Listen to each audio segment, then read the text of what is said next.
Hello guys, आज म तपाईहरुलाई आफ्नो साइडमा यो एउटा बीमको डिटेल्स देखाउन गइरहेको छु। एउटा बीममा एज अ ड्राइङ के दिएको हुन्छ त्यसको डिटेल्स स्टा बारको बारेमा म तपाईलाई देखाउन गइरहेको छु। सर्वप्रथम हेर्नुस्, यो मेरो साइड हो। यो एटलिस्ट यो 12000 स्क्वायर फुट एरियाको यो कभर्ड एरियाको साइट हो। ठीक छ, यसमा म्याक्सिमम स्टिल फिक्सिङको काम भइसकेको छ र हाम्रो आज प्लान हो नाइटमा स्ल्याब कास्टिङ गर्ने आज हाम्रो प्लान छ।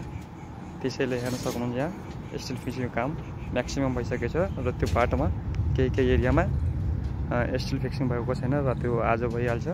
त्योभन्दा पहिला हेर्नुस्, यो स्ल्याबको बीचमा यो ठाउँ यो छोडेको ठाउँ के यो भनेको हाम्रो कटआउट एरिया हो। ठीक छ, यहाँ हेर्न सक्नुहुन्छ तपाईहरुले एज अ यो डेकोरेटिभ पर्पजको लागि छोडेको छ यो ओपन एरिया। यहाँ पनि हेर्न सक्नुहुन्छ तपाईहरुले, यहाँ पनि ओपन एरिया छोडेको छ। हेर्नुस्, यता छ त माथि अगाडि पनि छ र यो ठाउँ पनि यो ठाउँ स्टेयर केसको लागि छ। अहिले हाम्रो साइडमा स्टेयर केसको सटरिङको काम भइरहेको छ। अहिले मिस्त्रीहरु आएको छैन, हेर्न सक्नुहुन्छ तपाईले। यसको पनि भिडियो म तपाईहरुलाई बनाएर दिनेछु, स्टेयर केस सटरिङ कसरी गरिन्छ।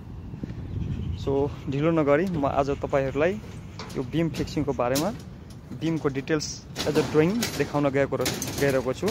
यो बीममा वास्तवमा यो ड्राइङमा के दिएको छ र कति एमएम को स्टिल प्रोभाइड भएको छ, एक्स्ट्रा बार के हो र रिङ स्टिरअप स्पेसिङ के हो, यो सबै चीज तपाईहरुलाई म आज एज अ ड्राइङ माध्यमले देखाउन चाहन्छु। लेट्स मानौ हाम्रो यो बीम छ। ठीक छ, यो कलम र त्यो कलमको बीचमा यो बीम छ। यो बीमको बारेमा तपाईलाई देखाउन चाहे सबभन्दा पहिले तपाईलाई म ग्राउन्ड रुफ सटरिङ प्लान देखाएछ। सटरिङ प्लानमा पनि देखिहाल्छ र यता हाम्रो बीम प्लान छ। ठीक छ, यसमा तपाईले हेर्न सक्नुहुन्छ, म यसमा देखाउँछु। यसमा डाइमेन्सन पनि दिएको हुन्छ, त्यसकारण यो इजी हुन्छ हेर्नमा। अहिले हामी जो बीम छ हाम्रो तपाईले हेर्न सक्नुहुन्छ, यो नर्थ एरिया छ। नर्थ यता यो हामी यता कटआउट एरिया तपाईले हेर्न सक्नुहुन्छ। यो जो बीममा यसमा म देखाउँछु तपाईलाई।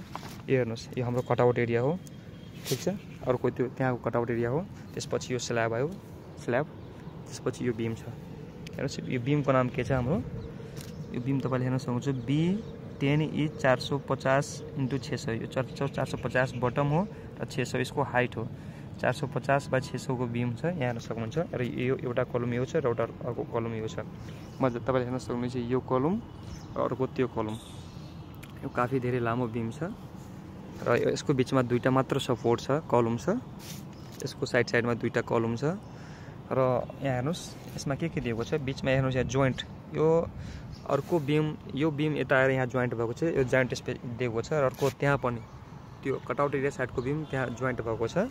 ठीक छ, र यस बीममा दिएको छ। तपाईलाई डाइमेन्सन देखाउन चाहन्छु। हेर्नुस्, यो यता पनि 660 एमएम को यो यता बीम गएको छ यो, र यहाँ 2250 हेर्न सक्नुहुन्छ। यसको यहाँदेखि यहाँ बीमको यो डाइमेन्सन छ र बीचमा 450 एमएम को छ र यहाँ यता पनि 5562 छ र बीचमा पनि 450 एमएम को 5562 को यहाँदेखि लिएर यहाँ पुरै टोटल स्ल्याबको लेन्थ लेखेको छ र बीचमा 450 छ र यता पनि 2218 छ। टोटल एड गरेर हामी गर्दाखेरि कति आयो भन्दाखेरि टोटल एड गर्दा मैले एड गरेको छु, तपाईलाई म देखाउन चाहे।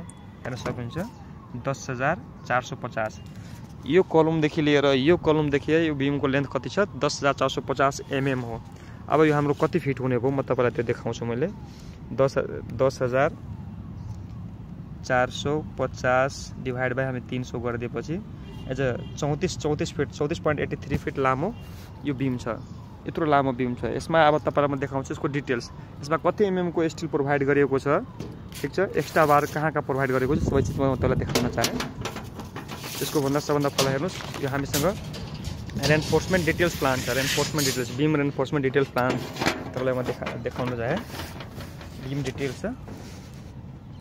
हाम्रो बीमको नाम थियो के, यो 10E 450 / 600। यही हाम्रो के छ, यो तपाईले हेर्न सक्नुहुन्छ। यो हाम्रो के छ 10E / 450 / 600 यो बीम छ। यहाँ हाम्रो एउटा कलम यहाँ हेर्न सक्नुहुन्छ, अर्को कलम यहाँ हेर्न सक्नुहुन्छ। ठीक छ, यो हाम्रो भनेको यो कन्टिन्युअस बीम हो। हेर्नुहोस् यो कलम चाहिँ बिचमा कलम आउँछ, यो कन्टिन्युअस बीम यसलाई भन्छ हामीले। तर म यहाँ अहिले यहाँको एरियाको यहाँ कुरा गर्दैछु तपाईँलाई। हेर्नुहोस् बिचमा जोइन्ट दिएको छ, यो जोइन्ट दुईवटा बीमको अर्को बीममा कनेक्ट भएर त्यसलाई हामीले जोइन्ट भन्छौँ। र तपाईँले हेर्न सक्नुहुन्छ यो यहाँ 4वटा 25 mm को कन्टिन्युअस दिएको छ नि, 4वटा स्टिल माथि दिएको छ 25 mm को, 4वटा स्टिल तल दिएको छ 25 mm को, र यहाँ तल हेर्नुहोस् न 2टा 20 mm को एक्स्ट्रा बार दिएको छ, हेर्न सक्नुहुन्छ तपाईँले। ठिक छ। र अर्को यहाँ हेर्नुहोस् यो एक्स्ट्रा बार कता दिन 450 यता छोडेर 450 mm यता छोडेर बिचमा हामी एक्स्ट्रा बार दिन्छौँ, त्यो डाइमेन्सन पनि दिएको छ। र अर्को हेर्नुहोस् 4L × 10 @ 100, यसको अर्को हो 4 लेग स्टिरप्स हामीले के छ 10 mm को रिङको 100 mm स्पेसिङमा 4-4 इन्चमा हामीले रिङ स्पेसिङ गर्नुपर्छ।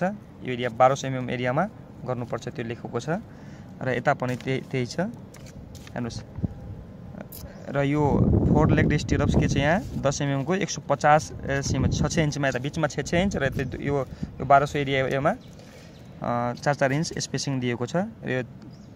र अर्को यहाँ हेर्नुहोस् एक्स्ट्रा बार 2900 एरियामा एक्स्ट्रा बार माथि एक्स्ट्रा बार प्रोभाइड गरेको छ, यता पनि 2900। र तपाईँ एज अ ड्रइङ साइटमा भएको छ कि छैन म तपाईँलाई देखाउन चाहेँ। हेर्नुहोस् सबभन्दा तपाईँ हामीलाई के दिएको थियो, यो 25 mm को स्टिल टप साइडमा हेर्नुहोस् 25 mm कन्टिन्युअस दिएको छ, 1टा 2टा 3टा 4वटा, यो 25 mm को स्टिल भयो, पुरै कन्टिन्युअस 25 mm को दिएको छ। र 25 mm को तल पनि दिएको छ, मलाई देखाउन चाहे। हेर्नुहोस् तल पुरै देखिएको छ 25 mm को 1टा 2टा 3टा 4वटा, र यो 2टा माथि दिएको छ, यो भनेको हाम्रो यो एक्स्ट्रा बार हो। एक्स्ट्रा बार तपाईँलाई म भने नि यो एक्स्ट्रा बार बटम साइडमा दिएको छ। एक्स्ट्रा बारको रिजन के छ भन्दाखेरि हेर्न सक्नुहुन्छ तपाईँले यहाँ दिएको हुन्छ। हेर्नुहोस् यो 450 तपाईँले भनेको 450 mm एरिया छोडेर यो हेर्नुहोस् यहाँदेखि लिएर यहाँ बिचमा यो टेन्सन जोनमा एक्स्ट्रा बार दिएको छ बटम साइडमा, र माथि एक्स्ट्रा बार टप साइडमा कम्प्रेसन जोनमा एक्स्ट्रा बार कहाँ दिएको छ त्यो पनि म देखाउन चाहे तपाईँलाई। एज अ ड्रइङ हामीले हेरेको थियो। हेर्नुहोस् 5वटा 25 mm एक्स्ट्रा बार दिएको छ। हेर्नुहोस् यो 1टा 2टा 3टा 4वटा 5वटा, यो 5वटा के छ 25 mm को एक्स्ट्रा बार यो पोर्सनमा दिएको छ। हामीले 2900 mm थियो, यो पोर्सनमा एक्स्ट्रा बार दिएको छ। सेम एज यहाँ पनि दिएको छ, तपाईँलाई म हेराउन चाहे। यहाँ पनि 2900 mm मा यो एक्स्ट्रा बार यो 5वटा एक्स्ट्रा बार 25 mm को प्रोभाइड गरेको छ। ठिक छ। र अर्को कुरा हामीले तपाईँलाई म बताउन खोज्छु, र अर्को कुरा तपाईँलाई म भन्न चाहन्छु यो माथि एक्स्ट्रा बार किन दिएको छ र तल एक्स्ट्रा बार किन दिएको छ।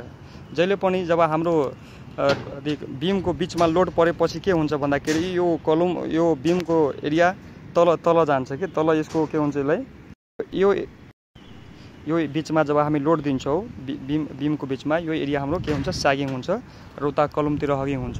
र सागिङ रोक्नको लागि हामीले के गर्छौँ यो बटम साइडमा एक्स्ट्रा बार प्रोभाइड गर्छौँ, ताकि यो तल नदबियोस् भनेर के छ बटम साइडमा टेन्सन जोनमा हामी एक्स्ट्रा बार तल दिएको हुन्छौँ। र कम्प्रेसन यो फोर्स रेसिस्ट गर्नको लागि हामी के गर्छौँ यो सपोर्ट साइडमा एक्स्ट्रा बार दिन्छौँ। यो हगिङ हुन्छ, हगिङ नहोस् भनेर यो माथि नजाओस् भनेर एक्स्ट्रा बार यहाँ पनि हामीले यो 4-4वटा एक्स्ट्रा बार प्रोभाइड गरेको छु। ठिक छ, यही हो।